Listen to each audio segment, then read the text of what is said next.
do.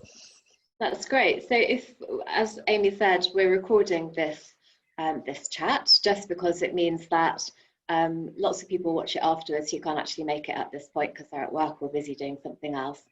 So just to make you all aware that we're doing that. As Amy said, if you have questions for Suraya, please type them into the message, into the group chat, into the chat box thing, and I will endeavour to ask as many of them as we have time for. Without further ado, I'd like to welcome Suraya Marshall to this chat. Suraya is Commandant of the college at RAF Cranwell, of RAF College Cranwell, in fact. Suraya, welcome. Thank you very much, Rachel. It's I'm absolutely delighted to be here today and joining you all. Thank you. So we're going to talk a little bit today about your career to date, and then also about what's happening at Cranwell, what your role is at Cranwell, and kind of what's happening at the moment and what the future of activities at Cranwell are. Could we start though? Your background's aircrew, isn't it? Is that correct? Yes, so that's right. I joined as a navigator back in the early 90s, I guess. Well, mid-90s, well, early 90s, yeah. So yes, you don't I flew the Tornado F3, so I did 3 tours on that, which I absolutely loved before sort of getting promoted, and then moving into kind of flying training when I had children, basically. So back at Cranwell, so I've actually done sort of a couple of flying tours at Cranwell as instructors and sort of bosses of the squadron there of, when we used to train all of our rear crew. So that's all the non-commissioned air crew, as well as the sort of navigators of old, or weapons systems officers as we call them these days. So that's my sort of background. That's how I started. Air Warfare Centre, did I? Yeah, so, well, I did so as a staff tour, I was OC 92 Squadron, which is sort of in charge of Air Force tactics, operational tactics and training in the Royal Air Force. So, and that was based at Waddington, yes, in the Air Warfare Centre. But I did that as a wing commander before going back to Cranwell again as officer commanding 55 Squadron, which was all of the rear crew training, sort of in 2010, and the SDSR then. So after that, sort of I moved away from the sort of combat air sort of flying environment, and I've been working in the sort of intelligence and ISTAR, so intelligence, surveillance and target acquisition. So all of our kind of surveillance aircraft based at Waddington. I've done a couple of tours down in London in the Ministry of Defence at the sort of joint sort of strategic level in the Operations Directorate, and latterly as the military assistant to the Vice Chief of Defence Staff. Which is a really, really interesting job. And I've done a couple of, I've done advanced command staff course and the higher command staff course, which was, very enjoyable, and learnt a lot there. And then took over at Cranwell at the end of last year. So can we just take you a little bit back then to when you were Deputy Commander of ISTAR, the ISTAR force? Yes. What actually did that role involve on a day-to-day basis? Wow. So I worked in the force headquarters at Royal Air Force Waddington, and so my job was in essence the force generation of ISTAR assets. That's the aircraft, but also the analysts and everything that sort of came with it. So really, really busy job. Clearly the ISTAR force in huge demand on operations kind of around the world continuously. So a constant sort of struggle with a demands that really outstripped what we had, and constantly kind of putting a lot of the crews and aircraft under a huge amount of pressure. But it was a really, really enjoyable job, and I learned a huge amount doing it. And I'm acutely conscious that we've got a real range of people on this call, and I'm always trying to remind myself not to kind of use TLAs and all of that kind of TLF abbreviations and all of that kind of stuff. So could you just talk to people about what is ISTAR? Let's go with what is ISTAR? Yeah, so that is the name that we've given. It's intelligence, surveillance and target acquisition. So it's all of our surveillance aircraft. So ranging from our unmanned or remotely piloted aircraft, so all of our Reapers, also Rivet Joint, which is, big surveillance sort of signals intelligence and communications intelligence sort of platform. We also have the E3, which is actually a command and control sort of airborne early warning aircraft. We've got Shadow as well, which is another kind of surveillance aircraft that we've got. And Sentinel is the final one. And of course, P8, which is the maritime patrol aircraft, which replaces the Nimrod. That was just coming to service really, and we were working on getting that capability capability into service when I was in that role, which was a few years ago now. But then it also incorporates all of, that's the sort of collection side of iStar, as it were, the platforms that go up and get all the images, the data and the information. But the really, really important thing about iStar is the processing and the analysis of that information, which turns it into the bit that we can use then to sort of inform our decision making in our headquarters. And all of that is done by our linguists, our analysts, so all of the sort of intelligence cadre, which is a huge part of the iStar enterprise, but often we focus on the sort of shiny aircraft and we forget about actually almost the brains behind the outfit, and that's so it incorporates the whole of it. So it really does encompass a huge cross section of the Air Force in terms of trades, branches, roles. Indeed, it really does. It really does. I mean, it's growing into a really large force, and obviously that's absolutely right, because of the importance of the role that it has across all of defence. So can we take you to your, I think it was just before you arrived at Cranwell, where you were Director of Coalition Air Operations over in the Middle East? Yeah, so I was the battle director. So I did, so when I finished High Command and Staff course last sort of Easter, I then deployed out to the Middle East, to Qatar and the Air Operations Centre at Al Udeid, sort of summer of last year until towards the end of last year. And my role was the battle director in the Air Operations Centre, which it's actually, I'm not sort of out there as a Brit, as it were. I'm working within the American chain of command. Absolutely fascinating job. So in essence, my job as battle director was the execution of the daily air tasking order, which was around about 700 aircraft a day, flying really from Somalia up the Red Sea, sort of over sort of Syria, Turkey, Syria, into the sort of Gulf of the Arabian Gulf, and obviously into Afghanistan as well. So that whole, what the Americans call Central Command, CENTCOM, that whole sort of area of responsibility with, as I say, 600 or 700 aircraft a day, flying their daily missions, whatever they might be. So combat, surveillance, the whole range of, from the carriers as well, the American carriers. So an absolutely fascinating job. When everything was running smoothly, relatively straightforward, despite the number of aircraft. When things started going, wrong, then genuinely challenging, trying to keep all the balls in the air. And it was a really fascinating time, actually. I mean, when I got out there, it was all of the tensions out in the Arabian Gulf with the Iranians. Obviously, they'd shot down one of the American unmanned aircraft. Also, they'd just seized some of our UK flagged ships. So there was a huge amount of tension on the Iranian side. And then partway through my tour out there, the Turkish started their operation into northern Syria against the Kurds, which sort of started the coalition withdrawal from parts of Syria. So a really, genuinely fascinating sort of time, and just the confusion and the complexity of the geopolitical situation out there was a genuine challenge, but great experience, and certainly kept me very busy. And was that your kind of biggest challenge, that kind of wider geopolitical kind of environment that you're working in, or was it the tight timescales you're working to, the complexities of 500-600 aircraft? Yeah, I think it was the rate of change. Obviously when we go out on operations, we like to plan, we like to have a plan, we like to do, not that we can't react dynamically to things, but these were such huge changes. We had our plan for Syria, then suddenly we were withdrawing from Syria because of the Turkish operation, and clearly they're a NATO partner. And so, the speed at which the situation just suddenly changed, and having to then, change the whole campaign to sort of react to that was probably the biggest challenge, to try and sort of figure out what was going on and understand, what the political direction was, and what the various different coalitions wanted to do, and sort of make sense of the situation as it very, very rapidly evolved. Yeah.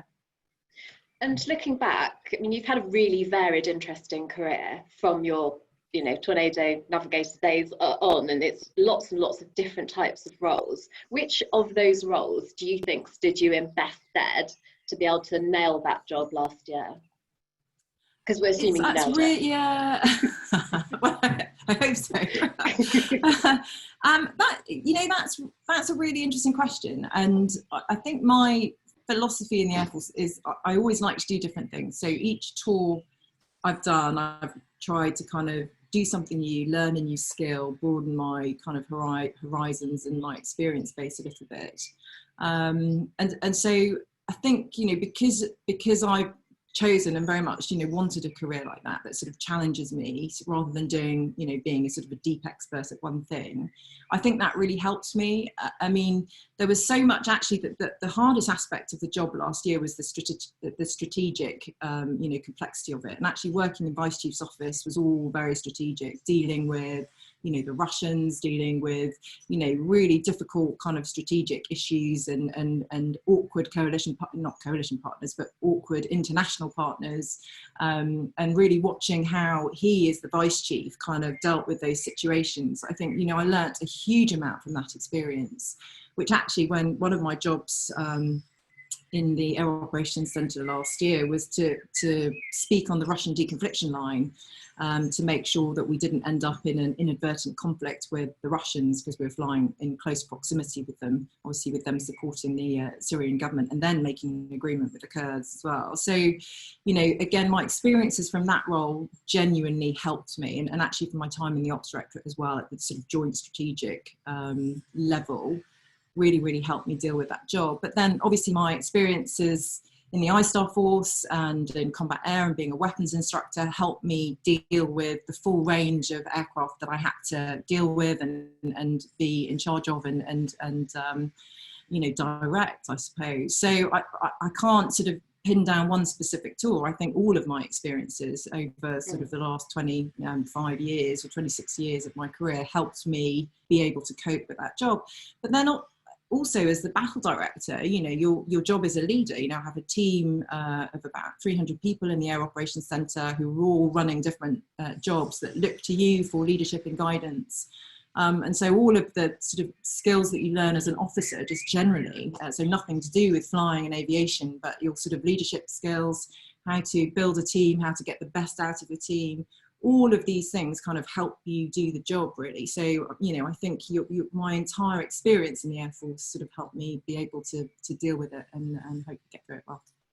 And I kind of get a sense from you that maybe and we first met, I think, when we were in our early 20s, didn't we? Yeah, we did. And I think that, and just don't. I get the sense that the kind of feeling of reward that you used to get from flying and doing some really kind of serious complex flying, do you now get that kind of same feeling of reward from leadership, from the strategic kind of, complex strategic stuff? Yeah, I suppose so. I think, it comes back to this idea of challenge. I like to be challenged. I like to do new things. And, people often ask me, do you miss flying? And if I could go back and do my 20s all over again, I would, do it in a heartbeat.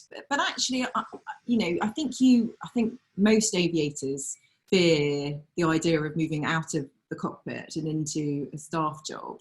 But actually, I found, you find other ways to challenge yourself. And having, flown the F3 for so many years, I remember when I first started flying, you'd be leading a mission, you'd think about it really hard the night before, you'd plan your tactics, you'd be in hours before kind of getting the brief ready. And and it was, you had to genuinely think hard, and it took a lot of sort of, mental capacity to do it, because it was new and you were learning.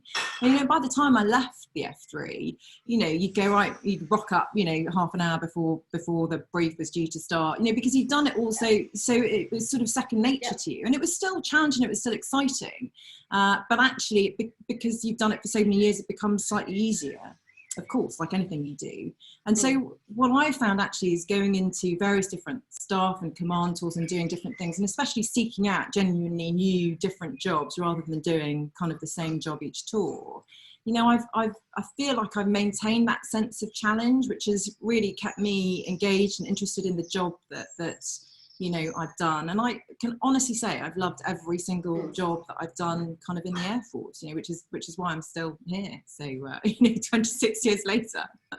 And did you? We were talking to Kirsty Murphy last week, and she definitely had a plan. She had a plan for a lot of, and then some things came in, and she had to deviate from the plan. But she definitely had a plan that she kind of stuck to. Did you start with that plan of I'm going to get there's a real variety of challenging different roles, not just a kind of traditional route? No, I don't think I did actually. I mean, I think I sort of started off with a plan. You know, I wanted to join the Air Force. I wanted to fly fast jets. I wanted to be a weapons instructor. You know, I'd really wanted to try and get promoted to squadron leader. I think that was really as far as my aspirations or my plan went. And actually that sort of all happened, you know, relatively quickly. And since then, I genuinely haven't had a plan. And when I was younger, I used to sort of want to know where I was going on my next tour, what I was doing, how it would all kind of work out. And then I realised that was incredibly stressful in the Air Force because, of course, you've got your, you know, your tours, your sort of posting cycle, and much as you can have a plan and you can have an aspiration to do X, Y, or Z, you know, it depends on whether that job is available at the time that you're available. It can depend on whether you're promoted at a certain time. There are so many variables that are just outside of your control that actually it generated more stress, I think, trying to have a plan because it wasn't within your gift to control. So I think, you know, and especially, you know, after I had children, you know, trying to figure out what next and how can I, you know, which school were they, trying to make a plan. I genuinely found it stressful, sort of trying to. So I think I made peace a long time ago that actually having no plan was the best plan, and it was far less stressful just to sort of take each tour as it came and not even think about, you know, what was coming next until you got within a few months of posting, and then try and figure out where to go and what to do. And so that's kind of how I've lived the last sort of, well, decade at least, I think, of my career, and will continue to do so. So I have absolutely no plan. And I suppose your advice to any of the cadets who are currently watching and probably will watch this afterwards is you don't have to have a plan, but you just need to do what you're doing at the moment to the absolute best of your ability and totally nail it, because that will stand you in good stead. Absolutely. You know, I do believe in that. And I think if you're the kind of person that likes to do different things, that likes challenge, that you know, that is absolutely fine. You will find it. You know, there are always so many opportunities out there, and you know, one door closes and another 5 open. So you know, it's always good to have aspirations and goals, absolutely. But you know, in terms of I want to do very specific plan, I think it's quite hard generally in life, because of course you never know what's going to happen and what else is going on around you. But yeah, but absolutely doing your best and seeking that next challenge, I think, is really, really key. And you're also, I think, a really good exemplar, role model, whatever, to show that it is perfectly possible to have a really high-flying career in the Air Force and have kids. And a husband who's also in the Air Force. Yeah, no, indeed. I know we've got the triple whammy. Yes, no, it is. I mean, it's not, you know, I think having children and a career is always tough, whether you're in the military or not. I think in the military there are some extra complexities with, you know, the posting cycle, the fact that you change jobs every few years. But you know, it's getting easier and easier. You know, the flexible working that the Air Force is coming up with, they absolutely recognise that every family is different, that people have different pressures, different things that they're seeking, different you know, aspirations, and you know, the Air Force is really, really embracing this idea of more flexible working and trying to accommodate the full range of sort of family circumstances and situations that people have nowadays, which is absolutely right. And of course, there are so many more options out there in terms of childcare and support that you can get, that I think it's definitely getting easier. But it's always going to be a challenge. You know, I think as a parent, you always feel a bit guilty about you know, leaving your children and going off and working hard, and I think that's true of anybody and any career and parenthood. Yeah. So let's talk about the current role then. So you became Commandant Cranwell when? Well, so right at the end of last year, so I sort of snuck in about a week before Christmas, and I had the privilege of you know, doing one graduation before the sort of Christmas break, but I suppose properly started in January, which is an absolute privilege to be back there. A couple of months before the world went weird. Yes, I did. I did indeed.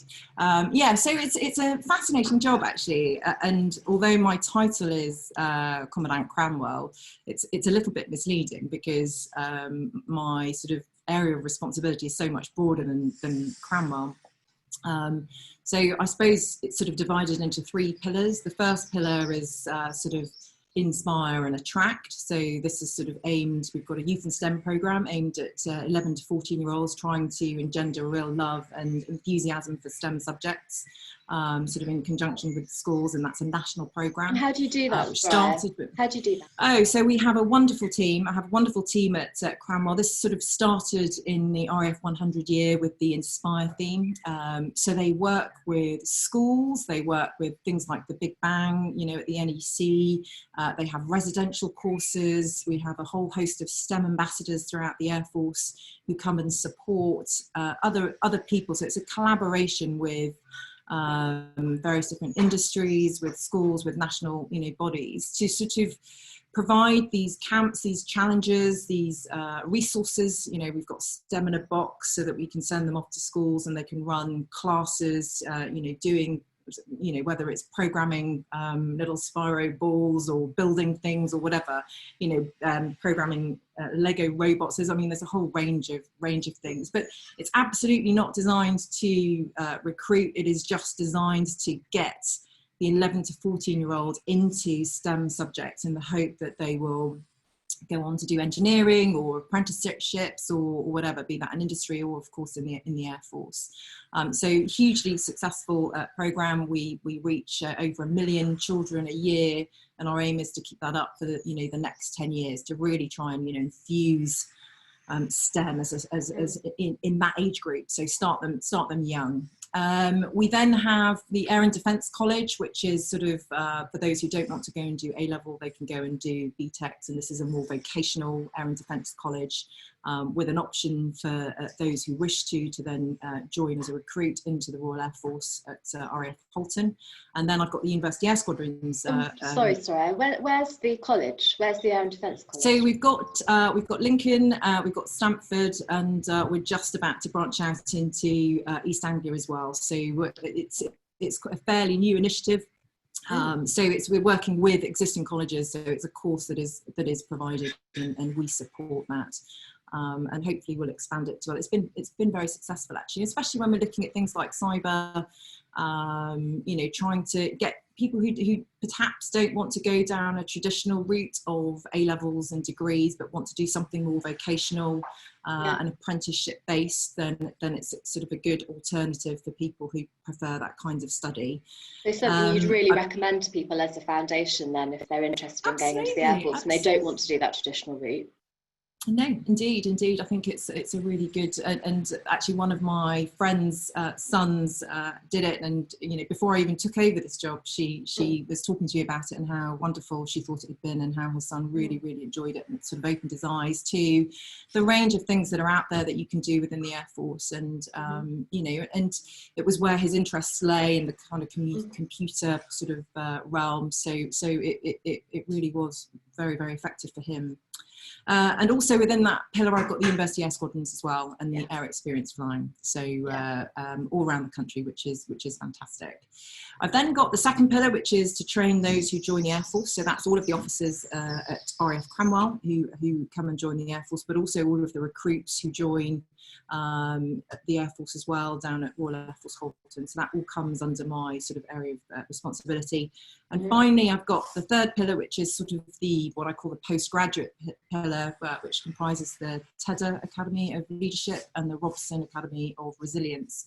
So the idea is that we develop leadership and resilience in all of our people. So that's sort of Air Force wide, through the Tedder Academy and a number of courses that they run, and online. We've moved a lot of stuff online, obviously, since the beginning of lockdown. And on the Robson side, we're looking at kind of resilience training, adventurous training, all of our kind of specialist survive to operate training down at St Morgan. So that's mental and physical resilience. Indeed. Indeed. Okay. So it's actually a very, very broad sort of area of responsibility, which keeps me on the road a fair bit normally, although obviously since the beginning of lockdown, it has changed really quite drastically. So how has it changed then? Well, I mean, you may not be able to tell us everything, but how has it changed in terms of how are you still trying to, get people moving through your system when you can't do things face to face? Well, so we've carried on doing our initial training for both officers and recruits, because we've had to maintain the pipeline of people entering the Air Force, obviously, because otherwise the impacts further downstream would be significant.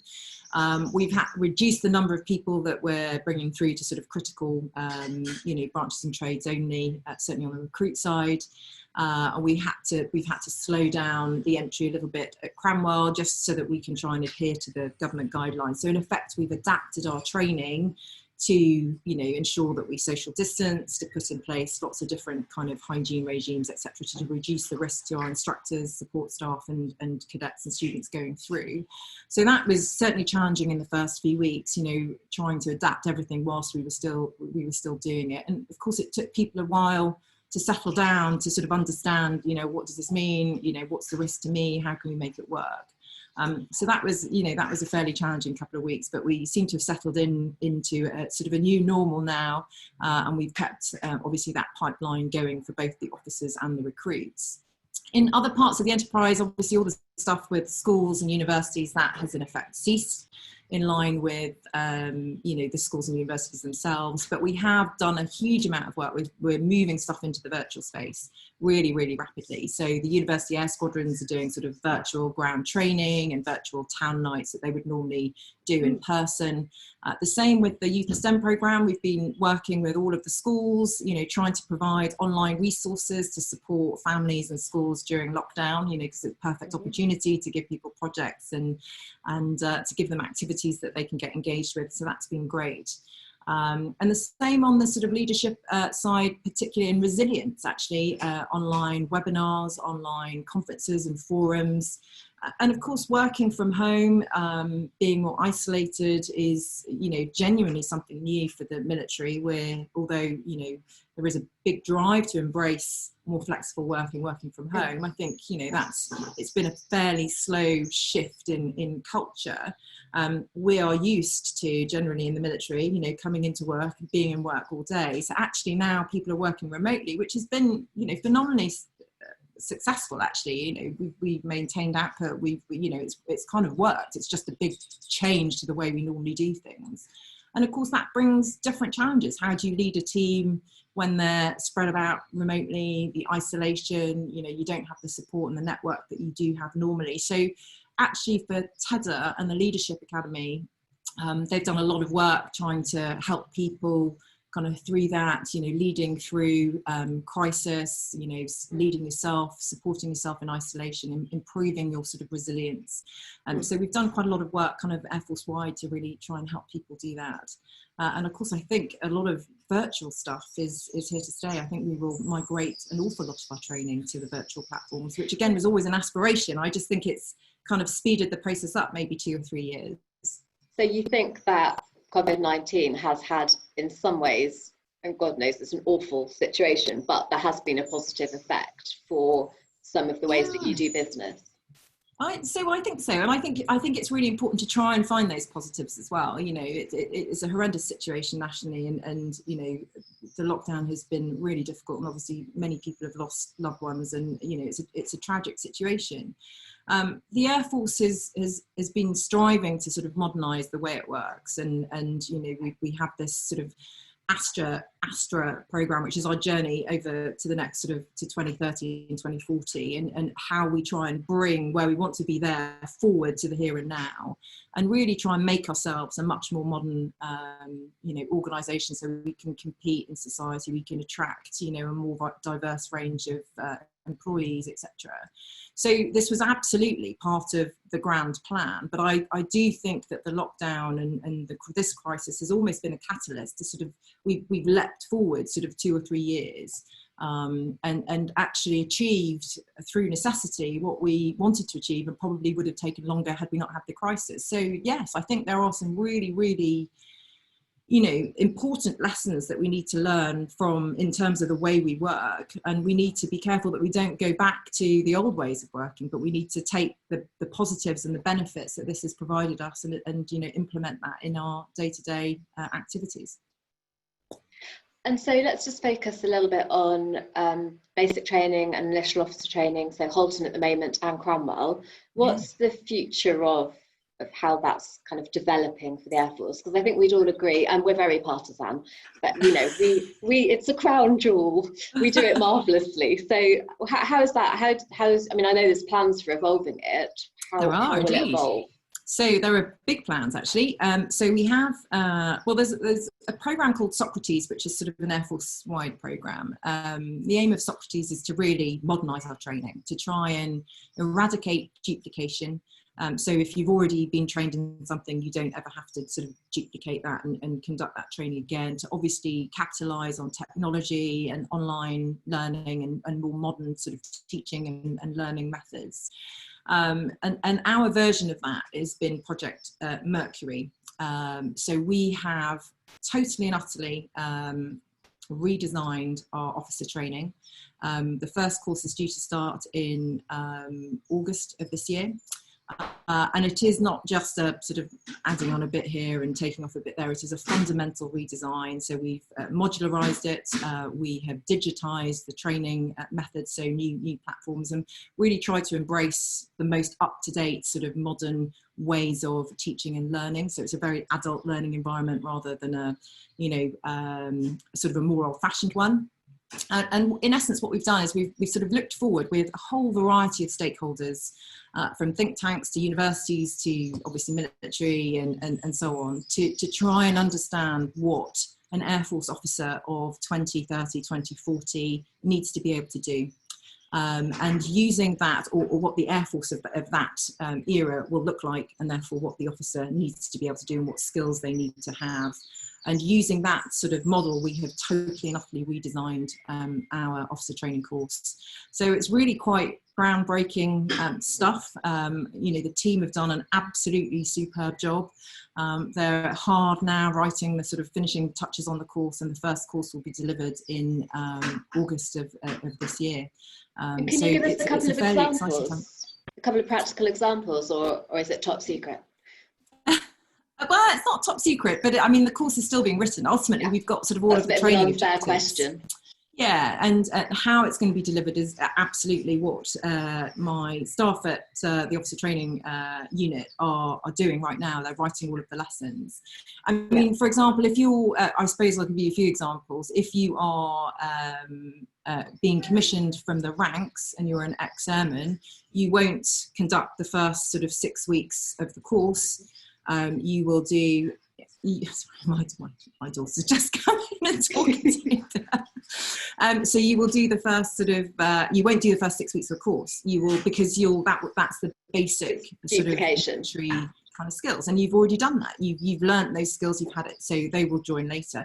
I mean, that in itself brings challenges, because of course you want to try and engender a team spirit, and so having people joining at a later date, so we've had to think carefully about how do we bring them in, how do we introduce them, you know, how do we mitigate the fact that they're not there for the first 6 weeks. So, you know, there are, you know, there's always unintended consequences that we're sort of working through and understanding how we do. The course is very much not assessed until the final phase, so this is the real, you know, change in culture. It's about teaching them to have the skills that they need. So it's really embracing this sort of more modern way of learning, which sort of fits with the newer generation and complements the way that they're educated in schools these days. There are clearly some assessments at the end, and you know, there are ways of assessing their performance and their officer qualities and so on. But in terms of, if I think back to my time, we had all of these leadership exercises running around that we had to do, and they were all assessed. You know, it was a pass-fail. You had to pass each lead.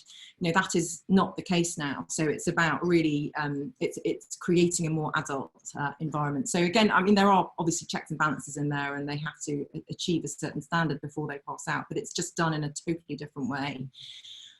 We've got a big air and space sort of module in it, so we try and get them really thinking in that sort of air-minded, space-minded way, to make them understand air power and space power, and be sort of more effective as officers right from the word go. So is that bringing that in a bit earlier than it would be currently then? Yeah, so it brings it in earlier, and then it absolutely then is built on through, you know, this sort of through life education that they have. So we are working collaboratively with all of the other phases of training that they get to make sure that it's, you know, we've got this building block approach and continually building on their knowledge and providing them more skills as they go through. So I mean, ultimately it's a sort of fundamental rewrite of the way that we train to bring efficiency, coherence, into what we do and how we deliver it. And of course it's supported by really modern techniques. You know, they've got kind of online teaching materials, so when they're learning to sort of fire their rifle, they'll be able to sort of home in on screen, see it from different angles, learn their drills, to sort of complement the lessons that they get and the support that they get in person from their instructors. But again, really making use of digital training aids to sort of complement that training. And does that go across the initial basic, however you want to call it, training for all ranks? Similar? So yes, I think, you know, everything we design, you know, the idea is if it's a training objective for the officers, then, you know, it can be used many times. So design once, use it wherever it needs to be used. So everything that we do can be used by the basic recruit training squadron. We've got a direct entrance senior NCO course that we're writing now to enable people to come in at a different level. And again, we will, you know, there won't be anything new, anything sort of bespoke created. We will build on all of the training objectives and the syllabuses that we've got already. So actually the read across is quite significant. And even into sort of the university air squadrons as well, they do a lot of ground training and they do some of their basic skills. So they will again use the same teaching materials, they'll use the same syllabuses to make sure that it all counts towards, you know, the same common goal, rather than, you know, slightly different things and different ways of teaching things. Yeah. So absolute coherence to the way that we deliver training across all phases of the Air Force. And geographic coherence coming in as well. Move from Holton, yes. Or have I done that? No, you have not. So there is a project portal, which is, yes, the move of phase 1 training from Royal Air Force Holton up to Cranwell, nominally in 2025. So in essence, Cranwell will become the sort of single gateway into the Royal Air Force for all of those joining, whether they're officers or recruits. And, you know, that is the aspiration. So it becomes kind of the single gateway into the Air Force. And all of the training will be done there, whether you're a recruit, direct entrant, senior NCO or officer coming into the Royal Air Force. So that's quite a significant project. It's quite a big increase in the number of people that will be coming through Cranwell in sort of 2025 nominally is the date that's due to happen. So it's exciting. It's an exciting programme. And you having the role at this moment, I imagine, you know, key planning phase, so quite a significant. Yes, no, absolutely. So there is a team that works sort of out of High Wycombe at the moment, doing all of the kind of assessments. Obviously, there's going to be a big build project up there as well. So that's happening, and we're absolutely sort of supporting that work. And we will, as that progresses, we will take more and more of an active role in it, sort of in terms of Cranwell. But also it's important that we, you know, Cranwell is going to have an extra few thousand people a year coming, you know, there and coming through it. So, you know, clearly the station development plan has to be able to support that as well. So there's a lot of work going on to try and configure the station to be able to deal with all those extra people. So it genuinely is, I think, a really, really exciting time for Cranwell, with lots and lots and lots going on. Did you have any, I know it's really difficult when you go into a new job, it's like moving into a new house, isn't it? You just don't want to kind of over promise or dig up the whole garden before you really get what the garden involves. What would you kind of like to achieve during your tenure? And this is such a horrible question. I promised I'd ask no horrible questions. That's so sorry. Question. Well, I mean, no, it's quite all right. Well, I mean, first off is the restructuring, because I've sort of told you what my sort of 3 pillars are, but that's new. So in essence, they disestablished a role called Director Ground Training, And I assumed all of the sort of training delivery aspects of that role. So the TEDA and the Robson academies particularly.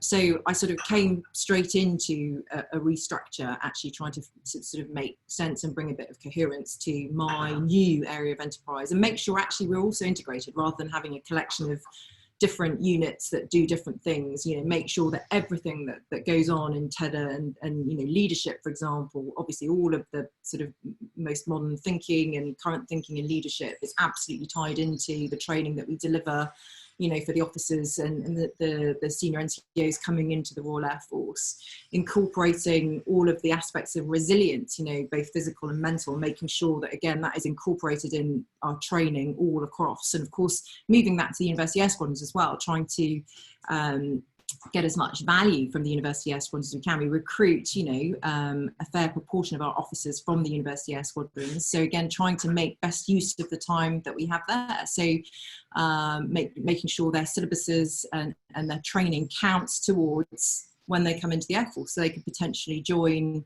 officer training at a slightly later date if they've already completed a range of the training objectives, in the first few weeks. So there are lots and lots of opportunities, really, if you take this sort of the Mercury principle or the Socrates principle and apply it to the whole sort of area of responsibility that I've got. There are many things and efficiencies and improvements and more value that we can get out of everything we deliver. So that's my main objective, really, to integrate all of the units that I've got into a single enterprise, and to really capitalize on the advances that we're making in training and the efficiencies and the coherence that we're bringing to make best use of what we do and how we deliver it. And I said earlier, and I stand by it, we should be immensely proud of the training that our Royal Air Force people get. It's just fabulous, and it's world class. If you had to distill down the qualities, what do you think makes it world class? That's another difficult question. I'm sorry. Probably, maybe not for you.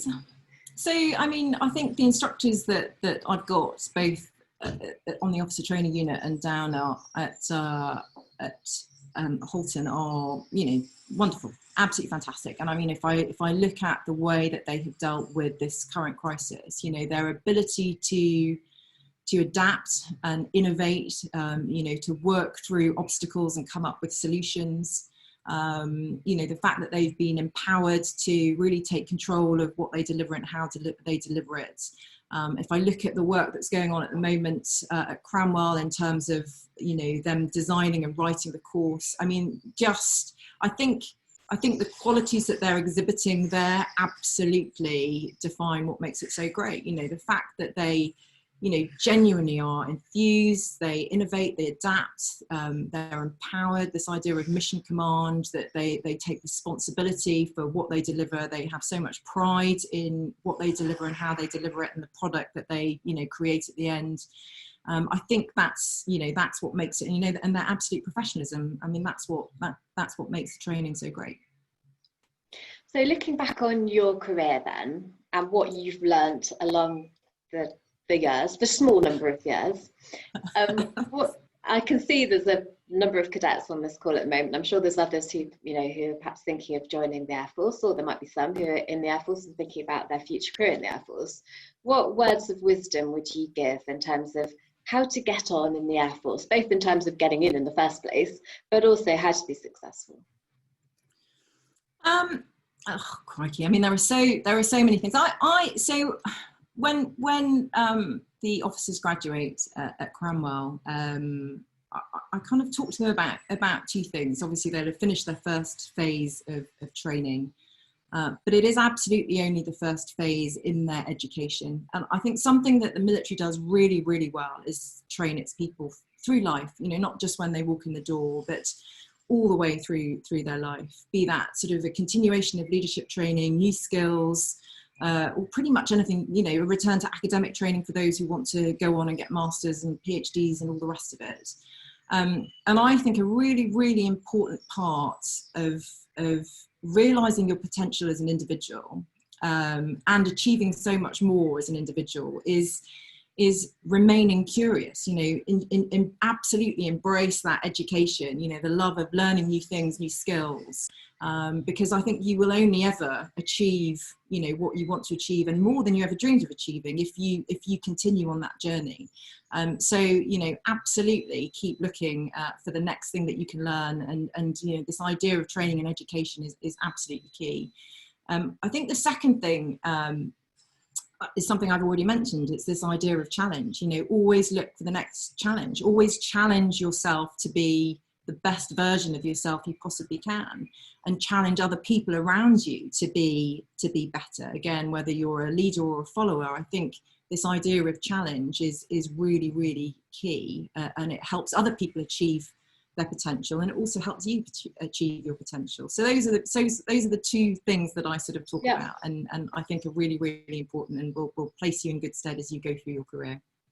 Couldn't agree more. So remain curious and challenge yourself to be the best. Yes. Nice. Right. So looking back then over your career, and I'm going to ask a few questions that people have been sending in. So if you've got a question for Suraya, this is your moment to get typing furiously. But looking back over your career, what were the, okay, we're going to ignore the current job because that, you know, it just adds politics into it if you have to include this. So ignoring your current job, of the other roles you've had, what have you found, what have you enjoyed most or found most challenging, or the high points really? Oh, I mean, all of the jobs I've found challenging. You know, I think, you know, one of the great skills that you have in the Air Force is the ability to learn rapidly and at pace. You know, you move into a new job, you know, you'll maybe have a day, or if you're lucky, a week handover, which will give you kind of a sense of what the job is about. But a lot of the time you're kind of learning on the job, and it's a very steep learning curve. And you know, especially when like me, you've gone into totally different jobs, which I enjoy doing. So I actually quite like that challenge, you know, really sort of walking into the unknown and going, oh my God, how am I going to be able to do this or not? So I've enjoyed that about all of my jobs, actually, that kind of, you know, really trying to get to grips and understand something that can be completely out of your experience or comfort zone, and to get to grips with it and to try and get on top of it. So I've loved that aspect about my jobs. I found it the most challenging, but also I think it's probably given me the most enjoyment. I probably get bored quite easily. So if I did the same thing day in and day out, I'd probably get a little bit bored. And as I say, every job I've loved. I mean, for different reasons. And I think I've learnt, you know, a huge amount in every job that I've done, and I think that's why I've enjoyed it so much. It goes back to this being curious, trying to learn new things, trying to acquire new skills, challenging yourself to step out of your comfort zone and do something new. So that's probably not a very good answer, but no. You're obviously really passionate and really committed, and now you're one half of this slightly scary power couple. For those who don't know, Al, Soraya's husband, has just taken over his ASC1 group. So how do you switch off? Do you switch off? Can you ever switch off from the Air Force? Yes, of course. So I mean, it's I mean, yeah, no, we do. We're very fortunate. We've got, you know, obviously we've got the family. We've got some really good friends that we've been in Lincolnshire now. Sort of home has been Lincolnshire for, you know, 20 plus years.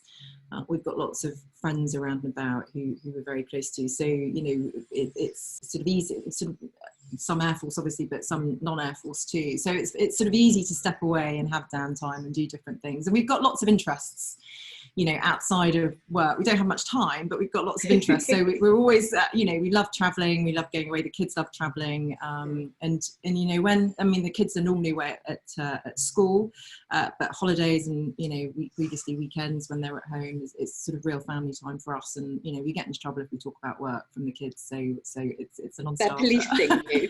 They are. They get really bored if we talk about work. But the flip side, obviously, it's you know, having a partner who works in the same profession, it is great. You know, we do bounce ideas off each other. We do, you know, talk to him, or we sort of challenge each other, we get advice from each other, we'll so that has also been wonderful. I mean, it's very helpful, and it's easy for us to do that. And not that we talk about work all the time, obviously, but at times it's quite nice to have. Yeah, and also, when you deploy and go away, there's an absolute understanding of what you're doing and why you're doing it, which I think removes some of the pressures that a partner not being in the military, trying to understand and the sacrifices that you invariably make as a family. I think it's probably slightly more straightforward for us because we both do the same thing, and so there's that inherent understanding there, and it's been quite straightforward. So some questions from people watching. Okay, right. Okay, so this is we don't have the name of this person, but how much of an impact will these social distancing measures and reduction in numbers at Cromwell affect the training pipeline? I'm currently going through my pilot application, entering my first SIFT in July, having completed all other parts of the process. Well, so hopefully, not too much. We've got a lot of, we've had to slow down. Some of the other phases of training we've had to slow down a little bit and stop for short periods, obviously, because of the restrictions. So some of the kind of, we're phase 1 training, but some of the phase 2 training did have to cease. That is all starting to open up again and ramp up. And obviously our aspiration will be to try and, catch up the backlog and where there is, and try and get people through as quickly as they can. So hopefully, whilst there sort of is delay potentially in the short term, we'll look to minimise that as much as possible, because absolutely the front lines need the people that we train. That bit's not slowing down, so we have to keep sustaining and supporting that. So we're working very, very hard to minimise the impact of the sort of lockdown wherever we possibly can. And I'll say to whoever it is who's asked that question, very good luck. Good luck with your application. Yes, indeed. Good luck. Okay, someone's asking for you what the future might hold, what your aspirations might be in the future. Well, so this goes back to the fact that I don't have a plan, so I have no idea. Something exciting and new and challenging. Yes, well, hopefully. I genuinely mean that. I don't have a plan. Hopefully I will have 3 years at Cromwell. I'm absolutely loving the job. There's loads that I want to try and achieve. I'm very fortunate to have a fantastic team kind of working with me.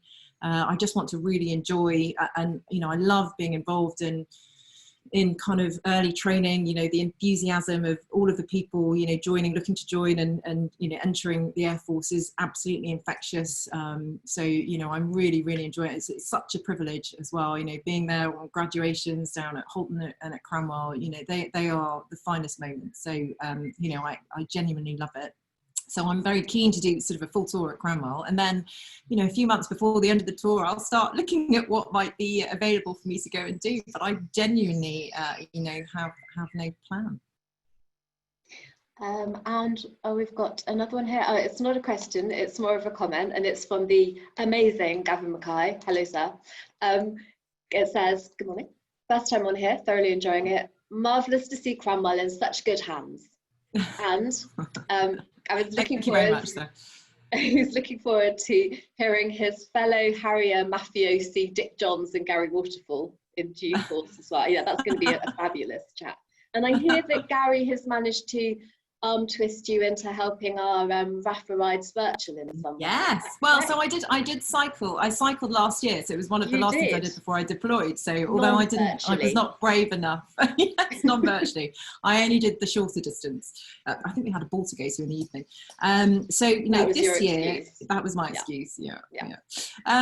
This year, so I've got my headquarters team at Cromwell. We are going to join in the virtual ride, and we have challenged other areas of my kind of AOR to do the same. So hopefully we'll have a few teams join, not do the hunt, but we'll do 100 miles, I think, between our teams. But no, it's fantastic. It's a great thing to do during lockdown. So we're trying to get as much support as we can and get people out and, on their virtual bikes.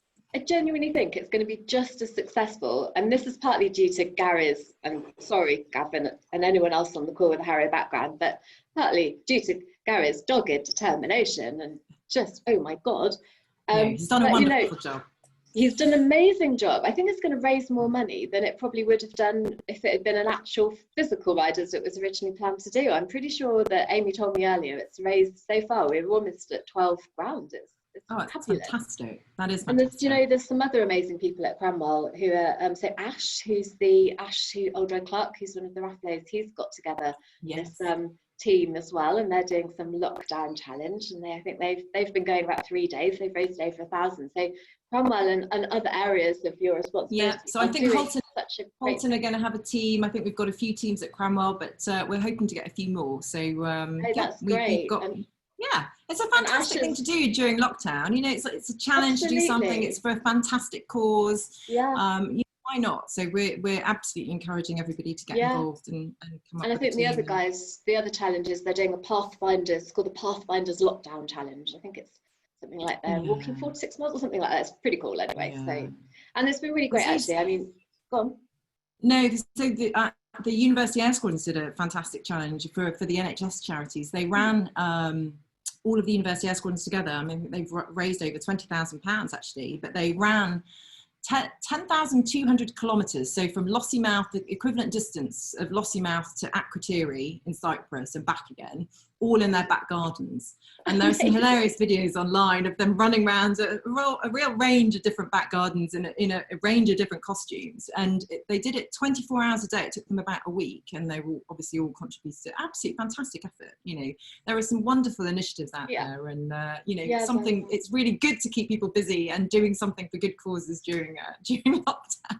We're still waiting we challenge you at the moment, because of course we work quite closely with people in Robson Academy, and also some of those have links. So we offer in normal times, we offer a sponsored, you can parachute with the Air Force, basically, kind of, through the RAF Sport Parachute Association.